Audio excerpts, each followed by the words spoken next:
mais à tous ceux qui l'ont reçu, à ceux qui croient en son nom, elle a donné le pouvoir de devenir enfants de Dieu.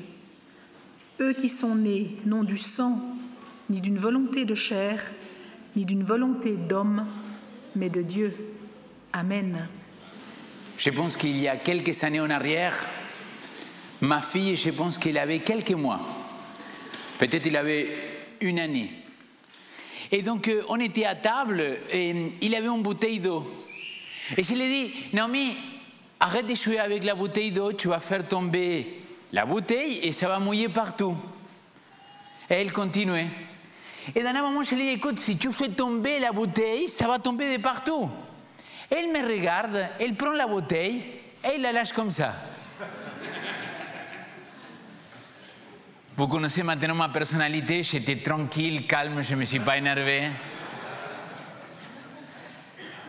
J'allais me fâcher et ma femme, elle me dit, chérie, arrête, ne te fâche pas, elle me dit. Parce qu'elle est en train d'apprendre et elle apprend par l'expérience. Je me suis dit, eh bien, ça tombe pas bien parce que là, je ne suis pas trop patient. Mais c'est vrai que c'est comme les enfants. Vous avez vu les bébés quand vous leur donnez une clé ou un jouet et ils le prennent et paf, ils le jettent. Donc toi, tu vas, tu le ramasses, tu le donnes et 10 secondes plus tard, il te regarde et paf, il le lâche à nouveau. Et tu dis, mais recommence pas, quoi. Eh bien, apparemment, nous, les êtres humains, on a besoin d'apprendre par l'expérience. L'expérience, elle est fondamentale pour pouvoir apprendre. On a besoin de l'expérience pour apprendre. Et cette notion-là d'expérience, il n'y a pas que moi que je me la suis inventée. Il y a beaucoup de sociologues aujourd'hui qui se positionnent pour dire que la meilleure méthode pour apprendre, c'est l'expérience. C'est-à-dire aujourd'hui, quand un enfant il arrive d'un pays étranger qu'il ne parle pas la langue, on ne va pas lui donner des cours de grammaire de comment apprendre cette langue-là. Vous êtes d'accord avec moi? On le laisse aller dans la classe. Et on dit, mais il ne comprend rien. Bah, on ne sait pas comment, mais à travers l'expérience, on apprend. Est-ce que nous aussi, en tant que chrétiens, on n'apprend pas par l'expérience? Le problème, c'est que parfois, on donne beaucoup trop de valeur dans notre monde actuel à tout ce que c'est le concept, l'idée, la connaissance. Mais regardez ce qu'il disait, un homme qui était assez sage. Et il a dit ceci, la connaissance s'acquiert par l'expérience. Tout le reste n'est que de l'information. Albert Einstein. Et je suis d'accord avec cette idée-là. Moi, je peux apprendre, dans les facultés de théologie, pendant la licence, pendant le master, je peux apprendre plein de théories, plein d'explications de comment ça fonctionne, de comment Dieu et pourquoi les textes, ils nous expliquent que Jésus-Christ, il a fait ces miracles, qu'il a fait ceci, qu'il a fait cela. Mais ça, c'est que la connaissance, c'est que l'information. Maintenant, si je vous prends cela et le concrétiser dans ma vie, il faut que je vive une expérience. Je peux comprendre ce que c'est guérir un paralytique, mais je n'ai jamais vécu l'expérience. L'expérience, c'est quelque chose qui nous aide, parce que là, il y a le secret de l'enseignement. Et c'est erreur. Sauf que nous, on est habitués, quand on grandit, à partir du moment que tu t'es trompé, à partir du moment que tu t'es trompé de chemin, bah, on est complètement dans l'échec. Tu es un loser, comme ils faisaient les jeunes à mon époque. Parce que les jeunes de cette époque, ils le font bleu. Mais est-ce que c'est vraiment ça? Est-ce que la science ne nous apprend pas que la seule méthode de pouvoir arriver à prendre une notion et comprendre quelque chose, c'est d'essayer, se tromper et réessayer à nouveau? Il y a quelqu'un qui l'a dit que l'intelligence, c'est être face à l'échec et recommencer d'une manière plus intelligente. Vous avez compris? Et je trouve que c'est une réalité pour les enfants. Et l'expérience, ça s'applique aussi à notre vie spirituelle, mes amis. Depuis quelques semaines, avec Nicolas, moi-même, on a parlé de l'importance d'une relation personnelle avec le Seigneur. Quelque chose de beaucoup plus proche. Pas simplement un Dieu qui reste dans le ciel, mais un Dieu qui descend et qui vient et qui est proche de vous. Un Dieu qui se mêle parmi les gens. Et que, comment il se mêle parmi les gens? Il veut se mêler parmi nous, il veut avoir une relation personnelle avec nous.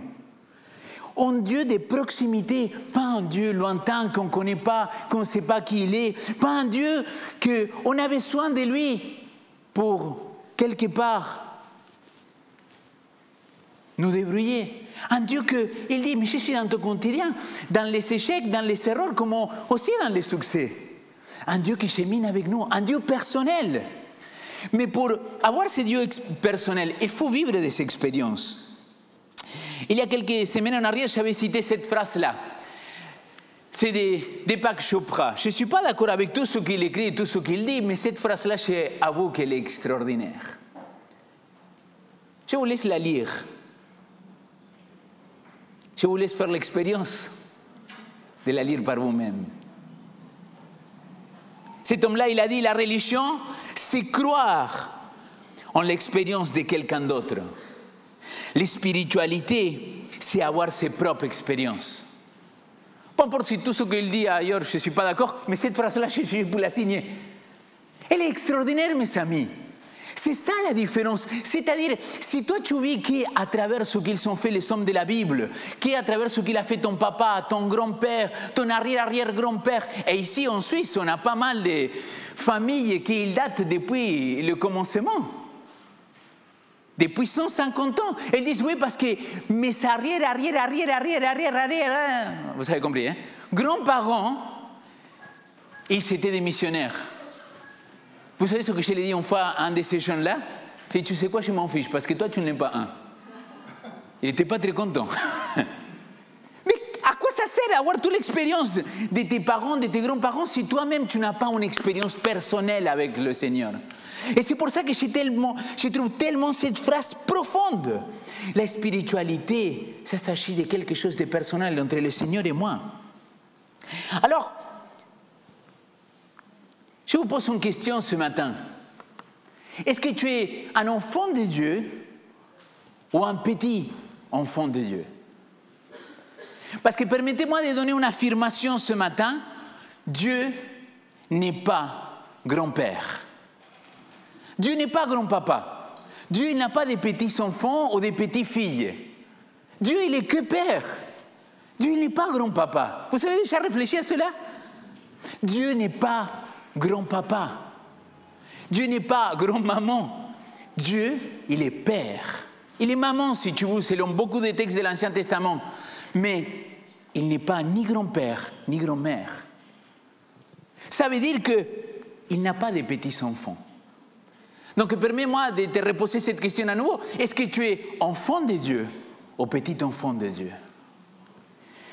Comment je pourrais expliquer ça? Dans ma tête, l'enfant de Dieu, c'est celui qu'il a accepté dans sa vie.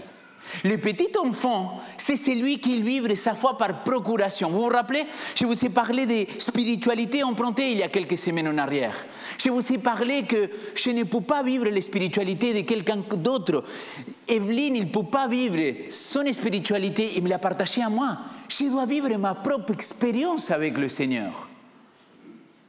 Le problème, c'est que les petits enfants, ils vont vivre leur expérience et leur foi à travers ce qu'ils ont vécu, papa et maman, à travers ce qu'ils ont vécu, les grands-parents, ou beaucoup d'autres à travers ce que la parole ils nous raconte. Permettez-moi de rentrer dans un texte biblique que peut-être vous ne l'avez jamais vu comme ça, que c'est le texte qui nous a été lu. Ce texte-là, il se trouve dans le prologue de l'évangile de Jean. L'évangile de Jean, il est très connu parce que c'est le 4e évangile, c'est le dernier à avoir été écrit. Et il dit quelque chose de très, très intéressant.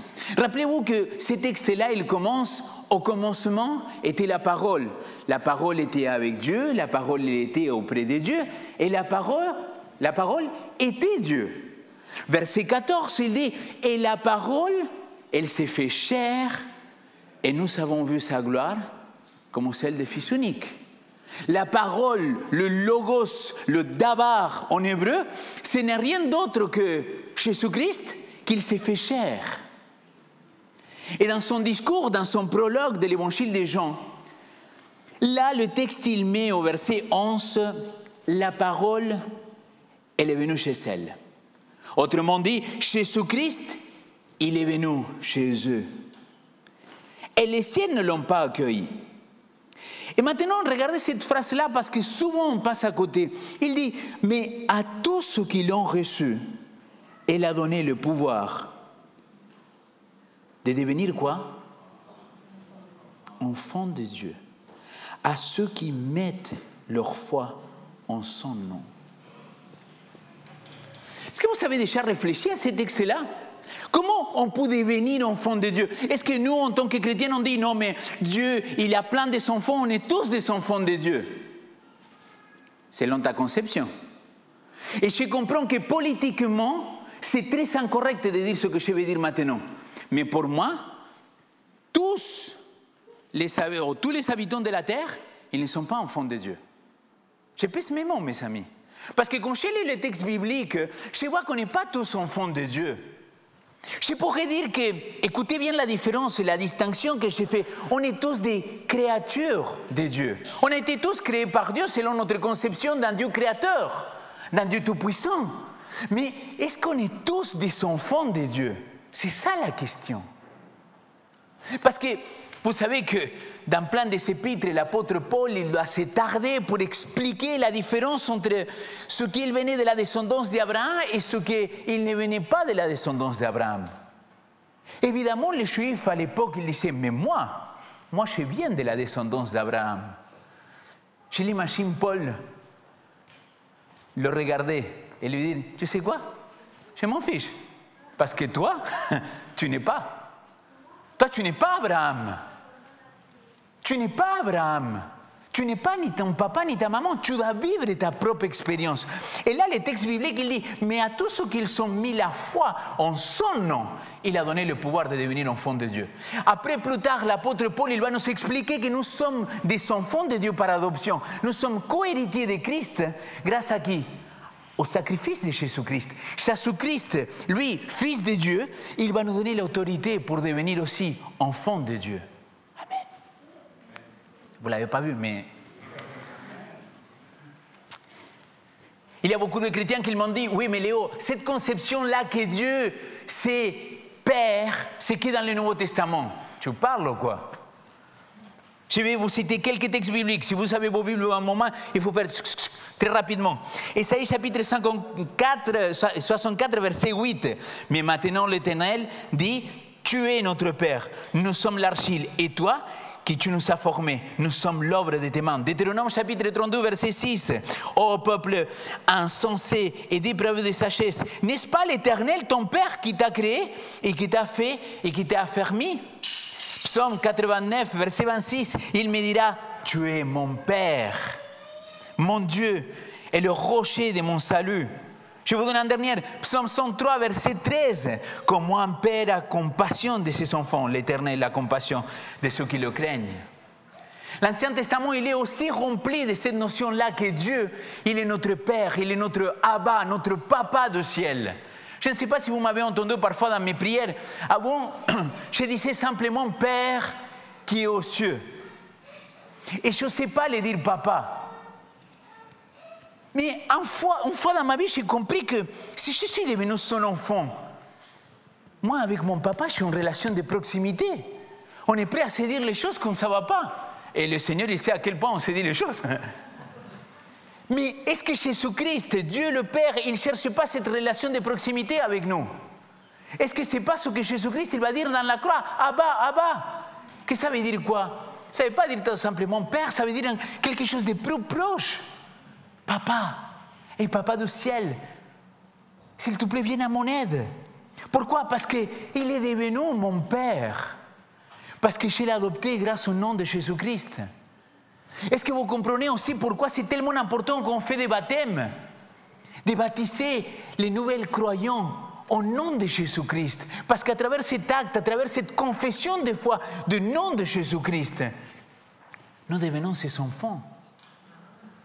On est adoptés par notre Seigneur Jésus-Christ.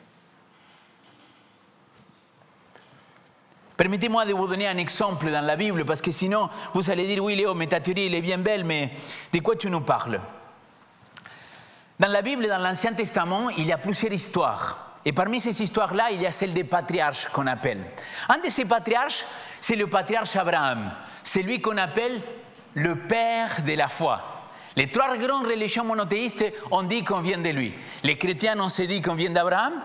Les juifs, on dit qu'on vient d'Abraham. Et les musulmans, ils se disent qu'ils viennent d'Abraham. Tous ont dit que c'est le père de la foi. Cet homme-là, quand vous lisez Genèse chapitre 12 jusqu'à verset 16, 17, 19, c'est un homme qui a vécu des choses extraordinaires avec le Seigneur.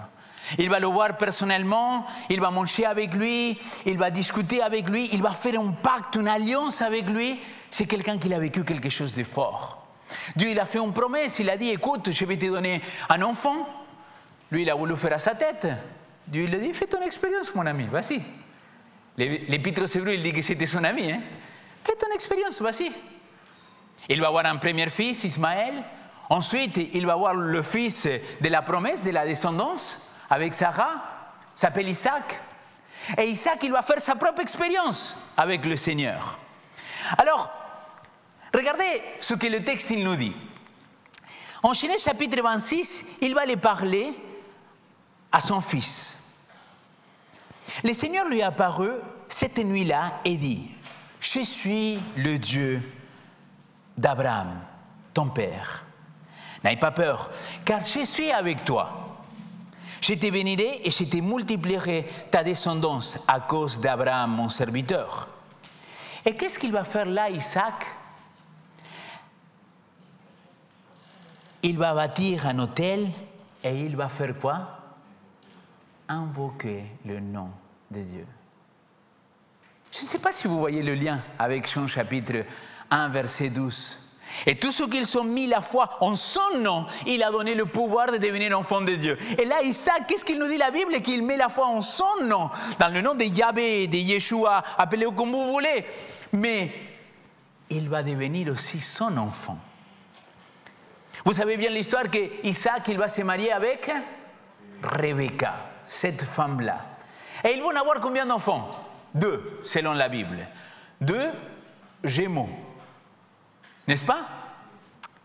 Jacob, mais c'est lui qui l'était d'abord et que lui il a pris le talent, Ésaü. Jacob, c'est une autre histoire parce qu'il y a une dispute entre frères. Vous savoir c'est qui va être le premier. Rappelez-vous qu'on est dans l'exemple et l'explication de pourquoi c'est si important cette notion-là de vivre une expérience personnelle. La Bible nous dit qu'Ésaü, il était un homme de la campagne, qu'il aimait bien chasser, qu'il n'était pas un gars très culte. Mais Jacob, il était doux, il était intellectuel. Et dans un moment, il va avoir la bénédiction. Et donc la maman, il va comploter contre son premier fils avec Jacob pour lui donner la part d'héritage. Et il va lui dire, je veux qu'il te donne l'héritage à toi, Jacob. Donc il va voir ton papa. Et là, il va avoir une discussion qui c'est assez intéressant. Parce qu'il lui dit, ok, je vais te bénir, mais alors, va me faire un bouc, un chevron. Merci beaucoup. Tu me le cuis et voilà, je vais manger, je vais te bénir. Donc, il fallait aller chercher l'animal, le chasser, et, désolé d'être si violent, l'égorger, le déployer, le cuire et l'amener au repas. Donc, cela, il allait prendre du temps. Et là, il y a une discussion qui est très intéressante, mes amis, parce que le texte, il nous dit, Isaac dit à son fils, à Jacob, comment tu l'as trouvé? Comment tu l'as vite trouvé, mon fils? Il répondit, c'est que le Seigneur, et s'il vous plaît, lisons-le ensemble, c'est que le Seigneur, ton Dieu, l'a fait venir au-devant de moi. En plus de trompeur, menteur. Par contre, il était sincère dans quelque chose, Jacob. Il n'a pas dit, voilà, mon Dieu me l'a amené ici. Il a dit, c'est ton Dieu. Et les amis, j'étais en train de regarder les statistiques avec tous les corps pastoraux. On regardait, j'ai passé un temps, mais de fou avec Zoran et Monique, pour voir toutes les personnes, tous les membres de notre église. Et j'arrivais à un constat. Combien de jeunes ils ont quitté l'église? Combien de personnes que aujourd'hui cette église, elle devrait être remplie, mais elle n'est pas remplie. Et moi, j'avais mal au cœur. J'imagine que vous aussi. Si vous êtes grand-papa, grand-maman, papa ou maman, j'imagine que tu pries encore pour que ton fils il revienne. Et ça doit te faire mal au cœur qu'il ne soit pas là. Mais ce matin, j'aimerais faire une petite parenthèse pour vous, grand-papa, grand-maman, papa, maman, que ton fils aujourd'hui il n'est pas dans l'église. Je voudrais vraiment que vous m'écoutez vraiment. Arrête de te culpabiliser. Arrête de te sentir coupable si ton fils ou ta fille n'est pas là. Dieu, créateur, père d'Adam et Ève, il avait tout bien fait. Et Adam et Ève, ils ont fait le contraire à son papa et sa maman. Les anges, un tiers des anges, ils sont révoltés contre le Dieu créateur. Qui sommes-nous pour dire que tout est ma faute si aujourd'hui ils ne sont pas là? Je ne dis pas qu'il ne faut pas se remettre en question, je ne dis pas que l'Église ne doit pas se remettre en question, mais arrêtons de se culpabiliser pour quelque chose que ça ne nous appartient pas. Chacun doit vivre sa propre expérience. Et nous, enfants, même si ça me fait mal au cœur de penser qu'un jour mes enfants, ils ne voudraient plus rien savoir de mon chez eux, de mon église, que chez Chérie, que chez M, c'est leur expérience. Et l'expérience avec le Seigneur, elle est personnelle. Tu ne peux pas faire une procuration de ta foi. Tu ne peux pas le faire croire à ton enfant ce que toi tu crois. Jacob, il était là. C'est ton Dieu qu'il me l'a donné. C'est ton église. Ce n'est pas une affaire personnelle là. Mais l'histoire, il va continuer. Vous connaissez l'histoire de Jacob, peut-être que vous ne la connaissez pas. Vous venez me voir si vous voulez connaître plus de l'histoire de Jacob. Mais ce qu'il est vrai, c'est que Jacob, il va être dans le caca total. Et j'ai dit caca pour rester poli, les amis. Non, parce que là aussi, il faut arrêter, mais c'est la vérité. Il était, mais rempli de difficultés dans sa vie. Il ne s'imaginait pas être dans la situation dans laquelle il était. On l'a trompé, il a dû travailler pendant 14 ans pratiquement gratuitement. Quand il revient, il a peur de que son frère il le tue. Il vit une situation nulle. Je ne sais pas si vous avez pris conscience que là, il dit très clairement « ton Dieu ». Mais regardez ce qu'il va se passer en Genèse chapitre 28, verset 20-22. S'il vous plaît, si vous voulez le lire avec moi. Jacob fit ses vœux. Si Dieu est avec moi et me garde sur la route où je vais, s'il me donne de pain à manger et des habits pour me vêtir, et s'il revient sain et sauf chez mon père, alors le Seigneur, les textes littéralement il dit Yahvé, alors il sera mon Dieu. Et dites-moi si ça c'est pas fantastique dans le texte biblique. On voit le parcours de Jacob. On voit que cet homme-là, Jacob, que Dieu va lui changer le nom, qu'il va devenir Israël, qu'il va se battre avec Dieu, qu'il va lui dire, tu ne me lâches pas, parce que je veux que tu me bénisses avant que tu pars. Il va avoir une véritable expérience avec le Seigneur. Il dit, attends, avant tu étais le Dieu de mon grand-père, de mon papa, mais maintenant tu vas devenir mon Dieu. C'est ça, vivre une relation, une expérience personnelle avec lui. C'est ça, faire une expérience. Je t'ai mis à l'épreuve, Seigneur. Le Seigneur, il sait combien de fois, mes amis, quand je suis devant une étude biblique ou quelqu'un que il ne sait pas trop si Dieu il existe ou pas. Vous savez ce que j'ai fait? Je lui mets à l'épreuve. Demande à Dieu. Demande à Dieu une chose que seulement toi et lui, il peut répondre. Il va te répondre. Elle me dit, tu es un peu gonflé, non? Je dis, pas du tout. Je le crois de tout mon cœur que Dieu, avec toi, il va se manifester d'une manière miraculeuse. Avec moi, il ne va pas le faire de cette manière-là. Mais avec toi, pour que tu puisses devenir son fils, il est prêt à tout faire. Évidemment, j'ajoute, si tu lui demandes de jouer le loto et gagner le loto, peut-être qu'il ne va pas répondre comme ça, mais quelque chose de spirituel. Jacob, il prend conscience qu'il devait venir son Dieu. Verset 22, cette pierre dont j'ai fait une pierre levée sera une maison de Dieu. Sur tout ce que tu me donneras, je te payerai la dîme. Je répète la phrase que j'ai dit tout à l'heure. Dieu n'est pas grand-père. Dieu n'a pas de petits-enfants. Dieu cherche une relation personnelle avec chacun de nous. Dieu, il veut avoir que des fils, que des filles. Et il est prêt à nous adopter à n'importe quel moment. Si nous arrivons à mettre vraiment notre foi en lui, en son nom. Car à tous ceux qu'ils ont cru en lui et qu'ils ont mis leur foi en son nom, il a donné le pouvoir de devenir enfant de Dieu. Ma prière ce matin, c'est que notre Église, il puisse être une Église remplie d'enfants de Dieu. Qu'on puisse continuer à prier pour que nos êtres chers, nos enfants, nos petits-enfants, ils puissent vivre une véritable expérience. Et qu'un jour, ce n'est plus ton Dieu, mais qu'ils puissent dire, c'est mon Dieu. Que chacun de nous puisse avoir ces paroles dans notre cœur. Tu es mon Dieu. Amen. Oh, qu'il m'est doux de savoir que Dieu m'aime.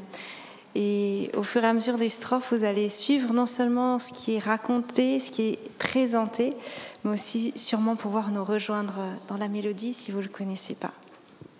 Levons-nous pour ce chant.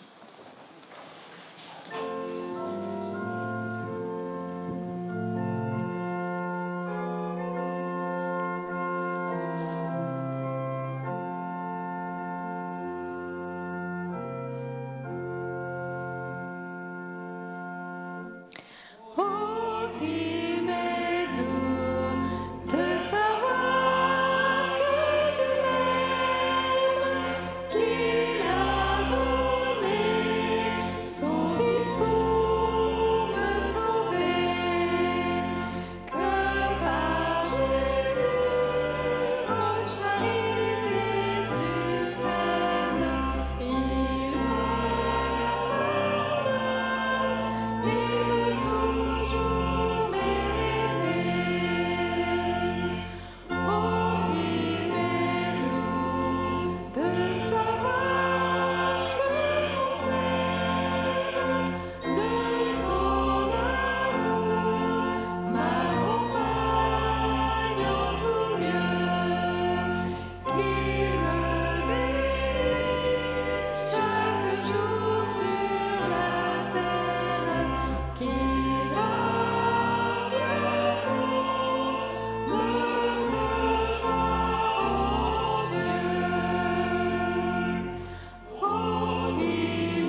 Mon Papa du ciel,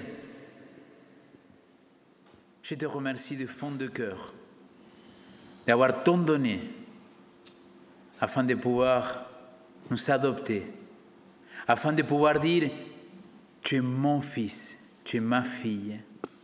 Je te remercie pour cet énorme sacrifice de ton Fils Jésus-Christ. Et je te remercie, Seigneur, d'avoir permis chacune des personnes qui sont ici présentes de vivre une expérience avec toi, Seigneur. De pouvoir dire, maintenant, je veux que tu deviennes mon Dieu. Et s'il y a des personnes présentes ici, dans ces lieux, ou des personnes qui nous regardent sur Internet, qui n'ont pas fait encore cette expérience, je te prie au nom de ton Fils Jésus-Christ, qu'ils puissent vivre une réelle expérience avec toi, Seigneur. Qu'un jour, on puisse voir toutes ces personnes-là, qu'ils ont quitté aussi cette communauté, leur foyer spirituel, qu'ils puissent revenir.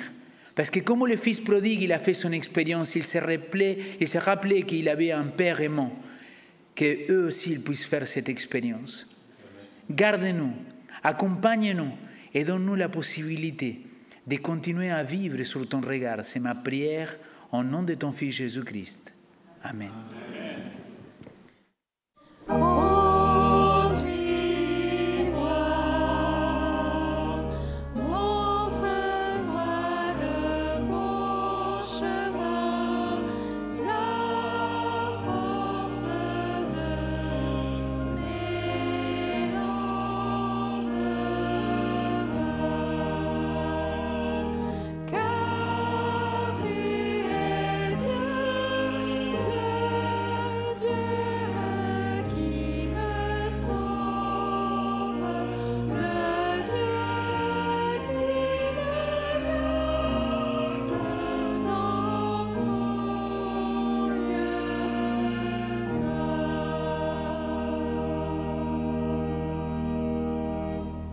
Au reste, mes frères, réjouissez-vous. Tendez à l'épanouissement, encouragez-vous. Soyez bien d'accord, vivez en paix. Et le Dieu de l'amour et de la paix sera avec vous. Que la grâce du Seigneur Jésus-Christ, l'amour de Dieu et la communion de l'Esprit Saint soient avec vous tous. Amen.